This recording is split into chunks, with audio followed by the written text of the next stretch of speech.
الحمد للہ رب العالمین۔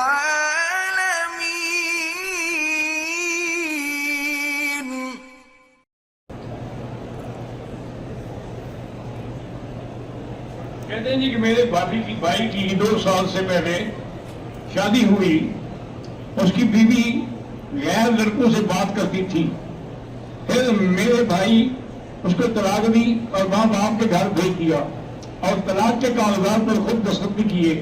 اب پتہ نہیں لڑکی والوں نے بھائی پر کیا جادو کیا، اب میرے بھائی کے دماغ سے نکلتی نہیں اور طلاق کے بعد رکھنا چاہتا ہے۔ جو ہم کوئی وظیفہ صحیح گزارش یہ ہے کہ اگر تم نے طلاق 1 دی تھی تو وہ تو قابل رجوع ہے، عدت کے رجوع کر لو، اور باقی رہا مشکلات سے نکلنے کا حل، تو سب سے بڑا حسبنا اللہ و نعم الوکیل، جتنا ہو سکے پڑھتے رہو۔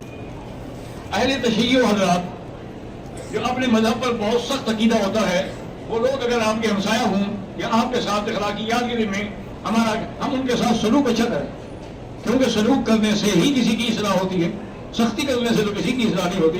کوشش کریں ان کے دکھ سکھ میں شریک ہوں۔ تقریہ پڑھ لیا، عمرے کی نیت کر لی، لیکن طواف اور صفا مروہ کی نیت اگر بھول جائے، اگر تم نے طواف کیا ہے بس یہی نیت ہے، ضروری تو نہیں کہ زبان سے کہو تم نے صفا مروہ دوڑے ہو تو جب وہاں سے جا رہے ہو تو یہی نیت ہے، بالکل ہو گیا آپ کا۔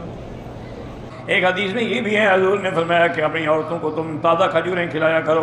ویسے بھی یعنی ایک دفعہ مجھے یاد ہے، بہت پرانی بات ہے، اس وقت میری والدہ بھی زندہ تھی، والد بھی زندہ تھے، تو ہم جس گھر میں رہتے تھے نا، اس گھر کے قریب میں کوئی رائل فیملی کے خاندان کے کچھ لوگ ساتھ والے مکان میں ٹھہرے ہوئے تھے، تو ان کی شرافت ہے اور ان کی مہربانی ہے کہ وہ کبھی کبھی ہم فقیروں کے گھر میں بھی ان کی عورتیں آ جاتی تھیں اور اعلیٰ قسم کی کھجوریں لاتی تھیں۔ رائل فیملی تھی اور پھر قسیم اور بریدہ کی کھجوریں تو دنیا میں مشہور ہیں، تو اعلیٰ قسم کی کھجوریں لے آتی ہیں۔ ہمارے گھر والے کوئی 2 دانے اٹھاتا، کوئی 3 اٹھاتا، کیا کر رہے ہو، کھاؤ۔ کتنا کھائیں؟ انہوں نے کہا ہم تو کم سے کم دن میں ½ کلو سے کم تو کبھی نہیں، ورنہ 1 کلو کھاتی ہیں روز کا۔ تو انہوں نے کہا اگر تم نہیں کھاتی ہو تو اپنے خاوند کے حقوق کیسے ادا کرتی ہو؟ جب تم کھجور ہی نہیں کھاتی ہو تمہارے اندر طاقت کہاں سے آئے گی؟ ½ کلو روز کھایا کر۔ وہ زبردستی آ کے 2-4 دانے کھلاتے، ہم لوگوں کی تو عادت ہی نہیں نا اتنا کھانے کی، زیادہ سے زیادہ 2-4-5 دانے کھا لی، تو آج بھی الحمدللہ کھجور کھاتے ہیں اور بڑے شوق سے۔ اسی لیے ان کو کسی اور دواؤں کی ضرورت نہیں ہے، اونٹنی کا دودھ پیتے ہیں اور کھجور کھاتے ہیں اور شہد استعمال کرتے ہیں۔ یہ تینوں چیزیں ان کو ہمیشہ 100 سال کے بھی ہو جائیں بوڑھا نہیں ہونے دیتے، وہ ہمیشہ جوان رہیں۔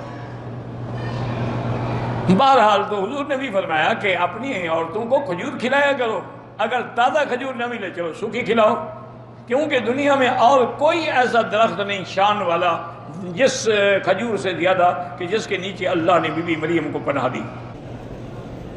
حضرت مولانا موسیٰ روحانی بازی رحمۃ اللہ علیہ بہت بڑے عالم تھے اور ان کے بال بھی ماشاءاللہ بڑے خوبصورت تھے، تو وہ ہمیشہ جب عمرے پہ آتے نا جی تو بالوں کو آخر تک لے جاتے اور حجام سے کہتے ان سب کے سرے کاٹ ڈالو، تو ایک طرف سے لے کر دوسرے طرف تک ان کے سر جو ہے اتنے کاٹ دیتے، تو پتہ ہی لگتا تھا کسی کو، لے کر بال تو سارے کٹ گئے نا۔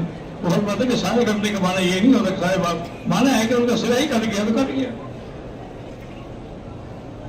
اگر کوئی ملازمت کے سلسلے میں مکہ میں مقیم ہے اور وہ عمرہ کرے تو حلق یا قصر کرانے میں گنجائش ہے کہ ہلکا سا ٹک لگوائے، نہیں کوئی گنجائش نہیں، لیکن پھر تھوڑے بال سارے سر کے لے لے، پتہ بھی نہیں لگے گا کسی کو، تو احرام بھی کھل جائے گا۔